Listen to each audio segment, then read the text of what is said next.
وعلى آله وصحبه. میرے محترم دوستوں، پچھلے جمعے حضور نبی کریم صلی اللہ علیہ وسلم کی ان سنت طریقوں کو بیان کیا تھا جو وضو سے متعلق ہیں، طہارت سے متعلق ہیں، اور ان کا باقی ماندہ حصہ کچھ باقی ہے۔ کوشش کرتا ہوں کہ آج جمعے کے دن اس باقی ماندے حصے کا تذکرہ کر لوں۔ اللہ تعالیٰ سے دعا ہے کہ اللہ رب العزت ہمیں حضور نبی کریم صلی اللہ علیہ وسلم کی مبارک سنتوں کی اتباع اور ان کی سمجھ اور ان پر عمل کرنا اور ان کی نشر و اشاعت کی اللہ پاک ہمیں توفیق نصیب فرما دے، آمین یا رب۔ میرے محترم دوستوں، مومن کی شان یہ ہے کہ وہ اپنے ہر عمل میں اللہ کے نبی کی سنتوں کی تحقیق کرتا ہے اور پھر اس کی اتباع کرتا ہے۔ مومن وہ اپنی من چاہی زندگی گزارنا نہیں چاہتا، بلکہ اس زندگی کو اختیار کرنا چاہتا ہے جو ان کے حبیب حضرت محمد عربی صلی اللہ علیہ وسلم نے جو زندگی گزاری ہے۔ میرے محترم دوستو، ان اعمال میں سے جو اعمال نماز کے لیے ضروری ہیں، ان میں سے ایک اہم عمل وضو بھی ہے۔ اب اس عمل کو ہم نے کتنی اہمیت دینا ہے اور کتنی اہمیت ہم دے چکے ہیں، یہ تو تبھی آدمی کو پتہ چلتا ہے جب اللہ کے نبی صلی اللہ علیہ وسلم کے سنت طریقے اس کے سامنے آ جاتے ہیں۔ اور جب اللہ کے نبی صلی اللہ علیہ وسلم کے سنت طریقوں سے آدمی بے خبر رہتا ہے، بس پھر جو طریقہ بھی اس کے سامنے آتا ہے یہ اسی پہ عمل کرتا ہے۔ میرے بھائیوں دوستوں، سنت کے مطابق وضو بنانا، اس کی اہمیت کا اندازہ آپ اس حدیث مبارک سے لگائیں کہ اللہ کے حبیب صلی اللہ علیہ وسلم نے فرمایا، من توضأ فاحسن الوضوء، جس نے وضو بنایا اور پھر اچھا وضو بنایا۔ محدثین نے لکھا ہے احسن وضو کس کو کہتے ہیں، اچھا وضو کس کو کہتے ہیں؟ فرماتے ہیں وہ وضو احسن وضو ہے جس میں فرائض کا مکمل خیال رکھا جائے اور اللہ کے نبی صلی اللہ علیہ وسلم کی سنتوں کا خیال رکھا جائے اور آداب اور مستحبات کا خیال رکھا جائے، وہ احسن وضو ہے۔ پھر اس کا فائدہ کیا ہوگا؟ جب احسن وضو کے ساتھ وضو بنائے گا، اس کا بڑا فائدہ یہ ہوگا کہ تخرج خطایا ہو، اس کے گناہ، اس کے خطا، اس کی غلطیاں، اس کی لغزشیں وہ اس کے جسم سے نکل جاتی ہیں۔ تخرج خطایا من جسدہ، اس کے جسم سے نکل جاتے ہیں، حتی تخرج خطایا من تحت اظفارہ، یہاں تک کہ ناخن کے نیچے سے نکل جاتے ہیں۔ یعنی جب آدمی سنتوں کے مطابق وضو بناتا ہے، اس کے وہ گناہ جو آنکھوں نے کیے ہوں، وہ گناہ جو اس کے کان نے کیے ہوں، وہ گناہ جو اس کے ہاتھوں نے کیے ہوں، وہ گناہ جو اس کے دماغ نے کیے ہوں یا اس کی زبان سے صادر ہوئے ہوں یا اس کے پیر سے صادر ہوئے ہوں، اللہ تعالیٰ وہ سارے گناہ معاف کر دیتے ہیں۔ پر یہ مشروط ہے احسن وضو کے ساتھ کہ آدمی اچھا وضو بنائے، سنتوں کے مطابق وضو بنائے۔ میرے بھائیوں دوستوں، رسول اللہ صلی اللہ علیہ وسلم کی ایک حدیث مبارک ہے۔ اللہ کے نبی صلی اللہ علیہ وسلم فرماتے ہیں کہ ایک مرتبہ میں نے اللہ تعالی کی زیارت کر لی خواب میں۔ یہ مشکات شریف کی حدیث ہے۔ امام ترمذی رحمۃ اللہ علیہ نے اصل میں نقل کیا ہے کتاب التفسیر میں کہ ایک مرتبہ میں نے رسول اللہ صلی اللہ علیہ وسلم فرماتے ہیں میں نے ایک مرتبہ اللہ تعالی کی زیارت کر لی خواب میں، تو اللہ تعالی نے مجھ سے پوچھا اے محمد صلی اللہ علیہ وسلم کیا آپ جانتے ہیں فیما یختصم ملک الاعلی میرے مقرب فرشتے کس بات میں جھگڑ رہے ہیں، کس بات میں وہ آپس میں بحث کر رہے ہیں، کیا آپ کو معلوم ہے؟ رسول اللہ صلی اللہ علیہ وسلم فرماتے ہیں میں نے جواب میں کہا نہیں یا اللہ مجھے معلوم نہیں ہے۔ تو اللہ تعالیٰ نے اپنا ہاتھ مبارک میرے کندھوں پہ رکھا، اللہ تعالیٰ نے اپنا ہاتھ میرے کندھوں پہ رکھا، میں نے اس ہاتھ کے رکھنے کی ٹھنڈک اپنے سینے میں محسوس کر لی، یا میں نے اپنے سینے سے اوپر یہ جو سانس کی نلی ہے میں نے یہاں اس کی ٹھنڈک محسوس کر لی۔ روایت میں دونوں کے الفاظ ہیں۔ پھر اللہ تعالیٰ نے مجھ سے پوچھا کہ اے محمد صلی اللہ علیہ وسلم اب بتا دیں کہ ملائے اعلیٰ یعنی مقرب فرشتے کس چیز میں جھگڑ رہے ہیں، کس چیز میں بحث کر رہے ہیں۔ تو میں نے کہا کہ میں جان چکا تھا فعلمت ما فی السماوات وما فی الارض، جو کچھ آسمانوں میں جو کچھ زمینوں میں اللہ تعالیٰ کے اس ہاتھ رکھنے سے سب کچھ میں جان گئے۔ میں نے کہا جی ہاں یا اللہ میں جانتا ہوں کہ مقرب فرشتے کس بات میں جھگڑ رہے ہیں۔ فی الکفارات، کفارات میں وہ آپس میں جھگڑ رہے ہیں۔ کفارات یہ کفارتوں کی جمع ہے۔ کفارہ کا مطلب یعنی وہ اعمال جن کی وجہ سے اللہ تعالی گناہوں کو معاف کر دیتے ہیں۔ کفارات سے مراد وہ امور، وہ چیزیں جن کے کرنے سے اللہ تعالی گناہوں کو معاف کر دیتے ہیں، ان کو کفارات کہتے ہیں۔ تو اللہ کے نبی صلی اللہ علیہ وسلم فرماتے ہیں میں نے جواب میں کہا یا اللہ مقرب فرشتے کفارات میں آپس میں بحث کر رہے ہیں۔ وہ کفارات کیا ہیں؟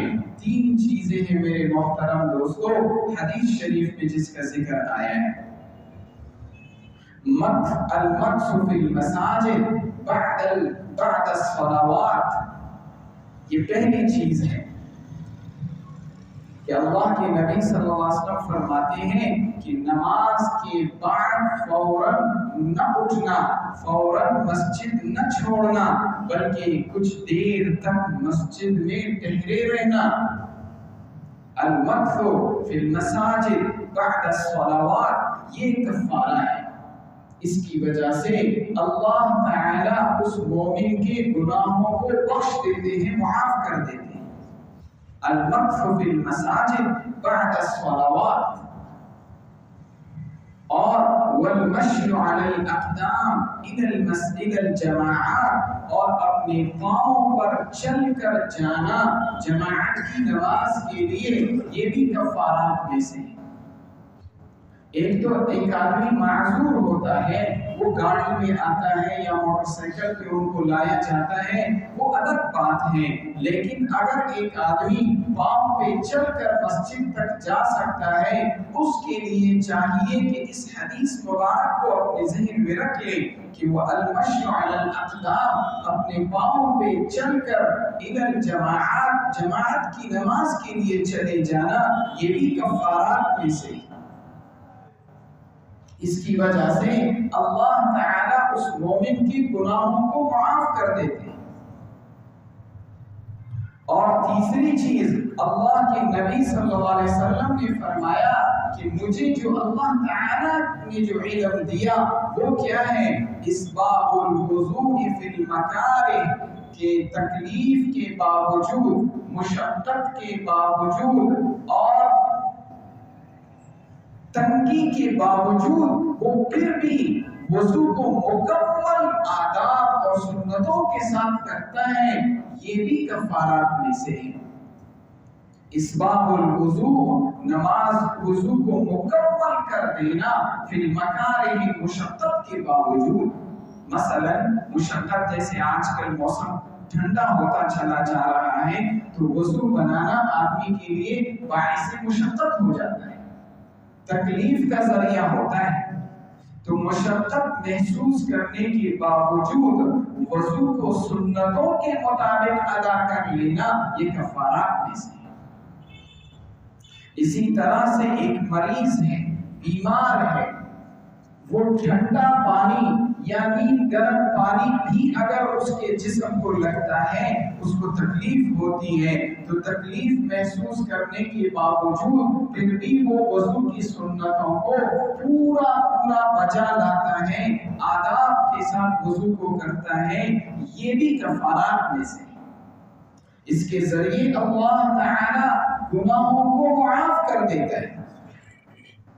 یہ تین چیزیں کفارات کا اللہ تعالی نے اپنے نبی صلی اللہ علیہ وسلم کو اس کا علم عطا فرمایا، اور اسی کے بارے میں ملائکہ اعلیٰ مقرب فرشتے بحث کرتے ہیں۔ پھر اللہ کے نبی صلی اللہ علیہ وسلم فرماتے ہیں من فعل ذلك طاب بالخیر وعاش بالخیر ومات بالخیر، جو آدمی بھی ایسا کرے گا وہ اچھائی کے ساتھ زندگی گزارے گا اور اچھائی کے ساتھ اس کو موت آئے گی۔ عاش بالخیر ومات بالخیر، سبحان اللہ۔ یہ تین باتیں کہ نماز کے بعد فوراً مسجد کو چھوڑ کے نہ جانا، بلکہ مسجد میں کچھ دیر ٹہل کے رہنا، ذکر و تسبیحات میں رہنا، دعا مانگنے میں رہنا، اسی طرح اپنے پاؤں پر چل کر مسجد جماعت کی نماز کے لیے آنا، اور مشقت کے باوجود وضو کو احسن طریقے سے کرنا، سنتوں کے مطابق کرنا، اس کی وجہ سے اللہ گناہوں کو معاف کر دیتا ہے۔ پھر اللہ کے نبی صلی اللہ علیہ وسلم فرماتے ہیں کہ اللہ تعالی نے مجھے اس خواب میں ارشاد فرمایا، اے محمد صلی اللہ علیہ وسلم، جب آپ نماز پڑھ لو تو نماز کے بعد یہ دعا مانگنا، اللہم انی اسألک فعل الخیرات وترک المنکرات وحب المساکین وَإِذَا أَرَدْتَ بِعِبَادِكَ فِتْنَةً فَاقْبِضْنِي إِلَيْكَ غَيْرَ مَفْتُونٍ، اے میرے پروردگار، میں تجھ سے نیک اعمال کرنے کی توفیق مانگتا ہوں، میں تجھ سے یہ سوال کرتا ہوں کہ تو مجھے برے کاموں سے دور رکھ، اور اے اللہ میں تجھ سے سوال کرتا ہوں کہ میرے اندر مسکین لوگوں کی محبت ڈال دے۔ اے اللہ، جب تو اپنے بندوں کے ساتھ فتنے کا ارادہ کر لو، امتحان و آزمائش میں ان کو ڈالنا ہو، اے اللہ مجھے بچا دینا، فَاقْبِضْنِی إِلَيْکَ غَیْرَ مَفْتُونٍ، اے اللہ مجھے اس فتنے میں مبتلا نہ کرنا بلکہ مجھے اپنی طرف اٹھا لینا۔ اے محمد صلی اللہ علیہ وسلم، جب آپ نماز پڑھ لو تو نماز کے بعد یہ دعا مانگنا۔ میرے محترم دوستو، وضو کو سنت کے مطابق کرنا، وضو احسن طریقے سے کرنا، آداب کے ساتھ کرنا، اس کے ذریعے اللہ تعالی گناہوں کو معاف کر دیتے، گناہ بخشوا دیتے، مغفرت کے فیصلے کرتے ہیں۔ میں نے پچھلے جمعے عرض کر لیا تھا، پہلی سنت وضو کا اگر کسی نے وضو کو کرنا ہو تو اطمینان کے ساتھ وضو کیا کریں، جلد بازی والی عادت چھوڑ دیں میرے بھائیوں، اور ایسی جگہ پہ وضو بنانے کی عادت ڈال دے جہاں آپ اللہ کا مبارک نام لے سکیں۔ نیت طہارت کی کر لینا کہ میں طہارت حاصل کرنے کی نیت کرتا ہوں، یہ سنت ہے۔ ایک چیز یاد رکھنا میرے بھائیوں، نیت زبان کا عمل نہیں ہے، نیت دل کا عمل ہے۔ زبان سے کسی نے نہ کہا کوئی حرج نہیں ہے، بس دل میں اس بات کو حاضر کر دیں کہ میں طہارت حاصل کر رہا ہوں۔ تاکہ میں اس طہارت کے ذریعے نماز پڑھ سکوں، اس طہارت کے ذریعے قرآن کریم کی تلاوت کر سکوں، اللہ کے قریب ہو جاؤں۔ یہ نیت اپنے دل ہی میں کر۔ اور اگر ایسی جگہ آپ بیٹھے ہوئے ہیں، وضو بنا رہے ہیں جو ناپاک جگہ نہ ہو، آج کل اٹیچ باتھ روم میں خیال کرنا، وہاں اللہ کا نام نہ لیا کر۔ اگر آپ باہر وضو بنا رہے ہیں یا وضو خانے کی جگہ آپ نے بنائی ہے، وہاں جا کے آپ بسم اللہ الرحمن الرحیم اللہ کا مبارک نام لے لیں، یا بسم اللہ العظیم والحمد للہ علی دین الاسلام، جو آپ کے لیے آسان ہو۔ اللہ کا مبارک نام لے کر وضو شروع کرو۔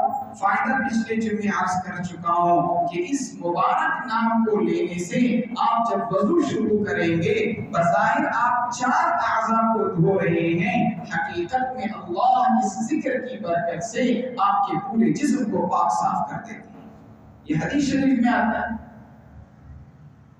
اور تیسری سنت وضو کرنے کی وہ یہ ہے، ہاتھوں کو یہ پہنچے، اس کو پہنچے کہتے ہیں، پشتوں میں ہم مڑوان بولتے ہیں، پہنچوں تک 3 مرتبہ ہاتھوں کو دھو لو۔ اگرچہ آپ کہتے ہو کہ میرے ہاتھ صاف ہیں، پاک ہیں، لیکن اس سنت کو اپنے ذہن میں رکھ کر آپ 1 مرتبہ دھو لو۔ یہ سنت رسول ہے۔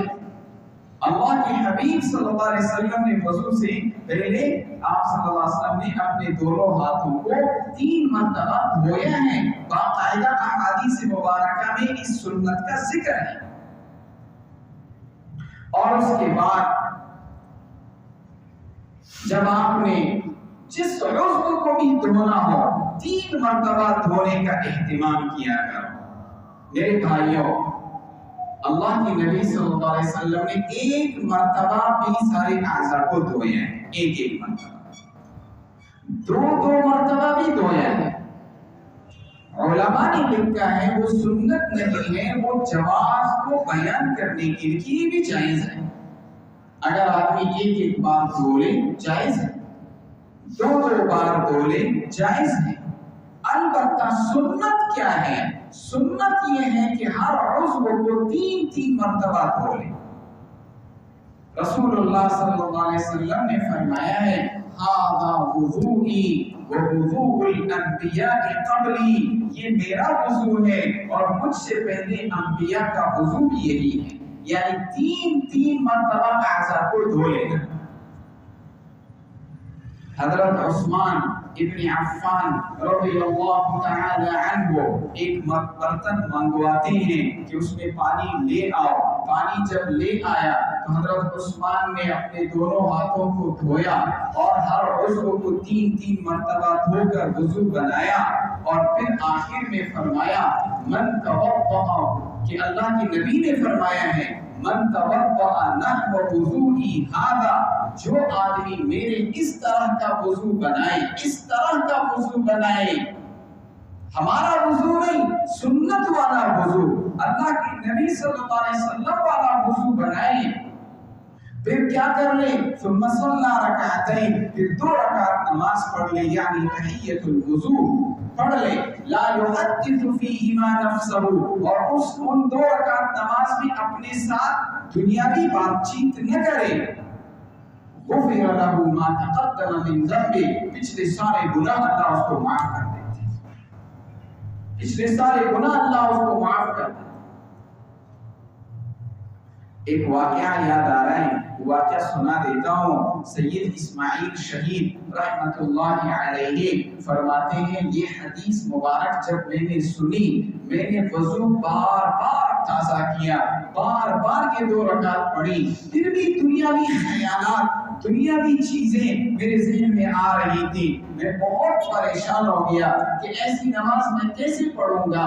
میں اپنے شیخ سید احمد بریلی رحمہ اللہ تعالی شہید بالاکوٹ، ان کے پاس چلا گیا اور میں نے کہا حضرت مجھے تو یہ طریقہ سمجھا دیں، حدیث مبارک میں آیا ہے جو میری طرح کا وضو بنائے اور پھر 2 رکعت نماز پڑھ لے اور اس میں دنیاوی بات چیت و خیالات نہ کرے، اللہ اس کے پچھلے سارے گناہ معاف کر دیتا ہے، یہ مجھے کیسے نصیب ہوگا؟ تو سید احمد بریلی شہید بالاکوٹ رحمہ اللہ کے مرشد انہوں نے فرمایا کہ آؤ میں تجھے بتاتا ہوں. فرمایا کہ وضو آپ اس کی ابتدا وضو سے ہے. فرمایا وضو کو ایسے کرو اور ایک ایک سنت کو اس وضو میں زندہ کرو. پھر آپ یہ 2 رکعت نماز پڑھ لو. پھر دیکھو کہ آپ کو دنیاوی خیالات آتے ہیں یا نہیں آتے. کیونکہ ابتدا مقدمہ وضو ہے. وضو کرنے سے ہی آپ کی طہارت کا سلسلہ شروع ہو جاتا ہے. دنیاوی تصورات نکلنا شروع ہو جاتے ہیں. اب جب آدمی نماز کی طرف آ جاتا ہے اب کافی گناہ اس کے نکل چکے ہوئے ہوتے ہیں. اب آدمی پاک صاف ہو جاتا ہے اور تصور یہی ہے کہ میں اپنے رب کے سامنے کھڑا ہوں, میں اپنے پروردگار کے سامنے کھڑا ہوں, میں اپنے اللہ کے سامنے کھڑا ہوں. پھر دنیا اس کے قریب کہاں سے پھٹکتی ہے. حضرت عثمان رضی اللہ تعالیٰ عنہ نے فرمایا ہر عضو کو 3 مرتبہ دھو لیں. یہ بھی سنت ہے. اور اسی طرح سے پھر منہ میں پانی ڈال لیں, کلی کر لیں. پچھلے جمعے بھی عرض کر چکا ہوں اگر روزہ نہیں ہے تو حلق تک پانی لے جاؤ, مبالغہ کر لو. اور اگر روزہ ہے تو صرف منہ میں پانی پھیر دے, حلق تک نہ لے جاؤ. اور پھر 3 مرتبہ منہ میں کلی کر لے, پانی پھرا دے. اور اسی طریقے سے دائیں ہاتھ سے ناک میں بھی پانی ڈال لیں, دائیں ہاتھ سے منہ میں بھی پانی ڈالیں اور دائیں ہاتھ سے ہی ناک میں پانی ڈال لیں. لیکن جب ناک کو صاف کرنا ہو تو بائیں ہاتھ کی انگلی سے صاف کریں. سنت یہی ہے کہ دائیں ہاتھ سے پانی اٹھا کر منہ میں بھی دائیں ہاتھ سے پانی ڈالیں اور ناک میں بھی پانی دائیں ہاتھ سے ڈالیں 3 مرتبہ. اور پھر ناک کو صاف کرنا ہو تو بائیں ہاتھ کی انگلی سے صاف کریں. اور اسی طرح سے میرے بھائیوں دوستوں مسواک کر لیں. پچھلے جمعے عرض کر چکا ہوں مسواک کی اہمیت. مسواک کا اہتمام کیا کریں. علماء محدثین نے لکھا ہے مسواک صرف وضو کی سنتوں میں سے شمار نہیں ہوتا بلکہ مسواک یہ دین اسلام کی سنتوں میں سے. سبحان اللہ. یہ صرف وضو کی سنت نہیں ہے کہ آدمی صرف وضو کے وقت لگایا کرے, یہ دین اسلام کی سنتوں میں سے ہے. آدمی جب اپنے گھر میں داخل ہوتا ہو سنت ہے کہ مسواک لگائے. اپنی بیوی کے قریب جا رہا ہے, بچوں کے قریب بیٹھے گا تو منہ سے پاک خوشبو آ جائے, ناپاک بو نہ آ جائے. تلاوت کرنا ہے مسواک کر لیں. مسواک کرنا صرف وضو کی سنت نہیں ہے, یہ دین اسلام کی سنتوں میں سے. اور پھر اس کے بعد جب مسواک کر لیا اور چہرہ دھو لیا 3 مرتبہ اور اسی طریقے سے ہاتھ دھو لیے. اب چہرہ جب آدمی دھو لیتا ہے, اب جن حضرات کی داڑھی ہوتی ہے اللہ رب العزت سے دعا کریں کہ اللہ تعالی ہمیں داڑھی رکھنے کی توفیق عطا فرمائے. میرے بھائیوں دوستوں ایک بات آپ کو بتا دوں, ناراض نہ ہونا, ہمارے ہاں مشہور ہے کہ داڑھی رکھنا سنت رسول ہے. یہ ثابت ہے سنت سے لیکن اس کا رکھنا واجب ہے. یہ فتویٰ ہے فقہاء کا, مفتیان کرام کا, یہ فتویٰ ہے, ثابت ہے سنت سے لیکن رکھنا, اس کا عمل کرنا اس پر واجب ہے, ضروری ہے. حدیث شریف میں آتا ہے رسول اللہ صلی اللہ علیہ وسلم نے جب وضو میں چہرہ مبارک 3 مرتبہ دھو لیا تو صحابی کہتے ہیں میں نے خود دیکھا کہ رسول اللہ صلی اللہ علیہ وسلم نے اپنے چلو بھر کر پانی لے لیا اور داڑھی, یہ جبڑا نیچے والا جبڑا ہے اس کے نیچے, داڑھی کے نیچے ایسے پانی لگا دیا اور پھر اپنے ہاتھ مبارک سے ایسے خلال کر دیا, ایسے خلال کر. آپ مجھے بتائیں اگر اللہ کے نبی صلی اللہ علیہ وسلم کی داڑھی مبارک تھی تو امت کیوں نہیں رکھتی؟ ہم کیوں نہ رکھیں؟ وہ ہستی جس سے اللہ محبت کرتی ہے, وہ ہستی جس سے اللہ کے حبیب، اللہ کے دوست، اللہ کے نیک بندے محبت کرتے ہیں، فرشتے ان سے محبت کرتے ہیں، تو اگر ہمارا حلیہ ان کا جیسا بن گیا تو اللہ سے امید ہے کہ اللہ بخش دے۔ اللہ تعالیٰ تو بہانہ مانگتے ہیں۔ صحابی کہتے ہیں میں نے رسول اللہ صلی اللہ علیہ وسلم کو خود دیکھا۔ اب اس سے معلوم ہوتا ہے کہ وہ بعض لوگ کہتے ہیں دور سے نہ، یہ جاوید احمد غامدی کا فتنہ ہے، کہتے بس دور سے نظر آ جائے کہ داڑھی ہے، بس یہ داڑھی ہے۔ نہیں میرے بھائی اور دوستو، اس حدیث مبارک کو آپ غور سے دیکھیں۔ صحابی کہتے ہیں میں نے رسول اللہ صلی اللہ علیہ وسلم کو دیکھا، اپنے ہاتھ مبارک میں پانی اٹھا کر داڑھی کے نیچے ایسے، جبڑہ مبارک کے نیچے ایسے لگایا اور پھر داڑھی کے خلال کیا۔ اب آپ مجھے بتائیں اگر داڑھی دور سے نظر آ جائے اس کا خلال پھر کیسے ہو؟ چھوٹے چھوٹے بال، اس میں خلال کیسے کرو گے؟ یہ سنت رسول سے ثابت ہے لیکن اس کا رکھنا واجب ہے۔ تو وضو کی سنتوں میں سے ہے کہ جب چہرہ دھو لو تو اس کے ساتھ تیسری مرتبہ جب دھو لیا، الگ سے پانی اپنے ہاتھ میں ایسے لے کر اپنے داڑھی کے نیچے ایسے لگا دے اور اپنے انگلیوں سے ایسے اس کو خلال کر لے۔ یہ سنت رسول ہے صلی اللہ علیہ وسلم۔ اور پھر اس طرح سے اللہ کے حبیب صلی اللہ علیہ وسلم نے جو وضو بنایا ہے، ہاتھوں کو دھو لیں۔ اب ہمارے لوگ میں نے اکثر لوگوں کو دیکھا ہے ہاتھ ایسے ٹیوٹی کے سامنے پکڑ لیتے اور ہاتھوں کو ایسے دھوتے۔ یہ سنت نہیں ہے میرے بھائی۔ سنت طریقہ یہ ہے ہاتھوں کو ایسے پانی اٹھا کر ایسے ہاتھوں پہ ڈال لیا، اوپر سے نیچے ڈال لیا۔ دیکھیں اگر آپ ایسے دھو لو گے ہاتھ دھل جائے گا، کیا حرج ہے؟ ہاتھ دھل جائے گا۔ لیکن اگر میں ہاتھ کو اس طریقے سے دھو لوں جس طریقے سے حبیب کبریا نے دھویا ہے تو اللہ خوش نہیں ہوں گے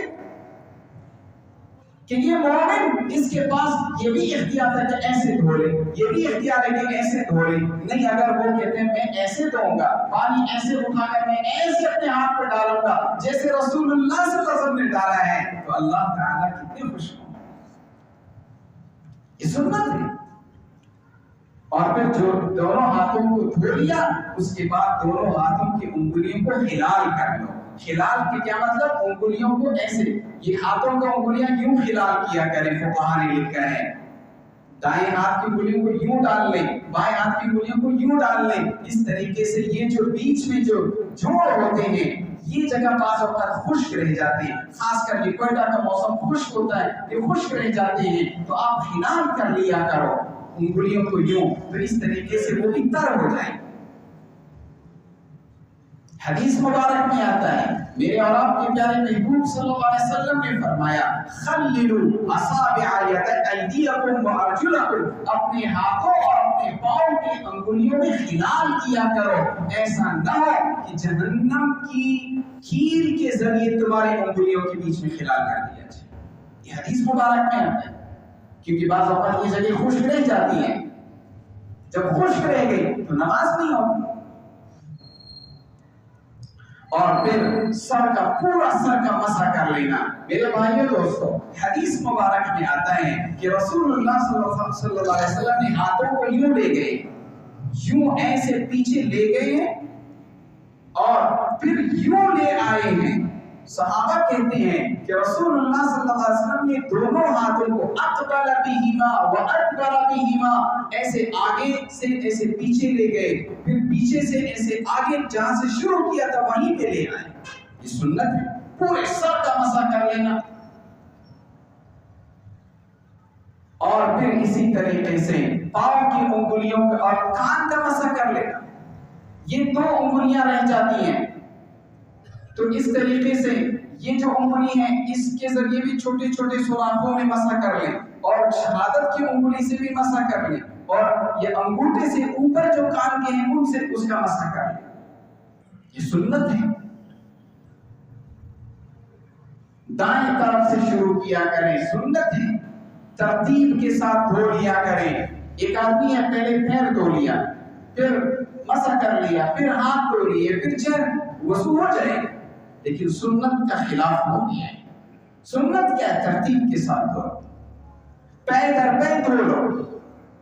ایسا نہ کرو کہ ایک بار ہاتھ دھو لیا، پھر فون آ گیا، فون پہ بات چیت کر لی، پھر اس کے بعد دوسرا ہاتھ دھو لیا، کسی سے بات چیت کر لی، نہیں، پے در پے ان کو دھو، یہ سنت ہے۔ اور پاؤں کی انگلیوں کو مسح کرنا ہے۔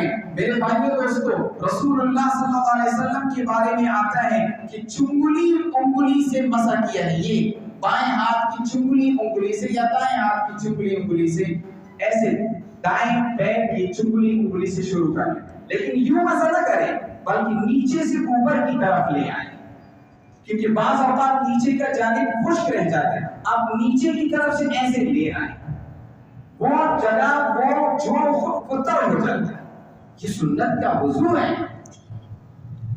میرے بھائیوں دوستوں، یہ اس لیے عرض کر رہا ہوں، اگر ہم مومن ہیں تو وضو کو اہتمام کے ساتھ کیا کرو، ایسی جگہ کیا کرو جہاں اللہ کے نبی صلی اللہ علیہ وسلم نے فرمایا ہے وہاں اللہ کا نام لیا جاتا ہے۔ حضرت عمر کہتے ہیں جو آدمی وضو بنا لے، وضو کے بعد پھر یہ شہادت کا کلمہ پڑھ لے، جو بھی آپ کو شہادت کا کلمہ آتا ہو، اشہد ان لا الہ الا اللہ واشہد ان محمدا عبدہ ورسولہ، یا سبحانک اللہم وبحمدک اشہد ان لا الہ الا انت استغفرک واتوب الیک واشہد ان محمدا عبدہ ورسولہ، یہ شہادت کا کلمہ پڑھ لیا، اللہ کے نبی نے فرمایا ہے صلی اللہ علیہ وسلم، فتحت لہ ابواب الجنہ، جنت کے 8 دروازے اللہ اس کے لیے کھول دے، جس دروازے سے اس کا جی چاہے داخل ہو جائے، جس دروازے سے اس کا جی چاہے داخل ہو جائے۔ لیکن یہ غافل آدمی نہیں کرتا ہے، وہ آدمی کرتا ہے جو ہر عمل بیداری کے ساتھ کرتا ہو، اہتمام کے ساتھ کرتا ہو، استحضار کے ساتھ کرتا ہو، اور یہ تلاش میں ہو کہ اس موقع پہ میرے نبی نے کیا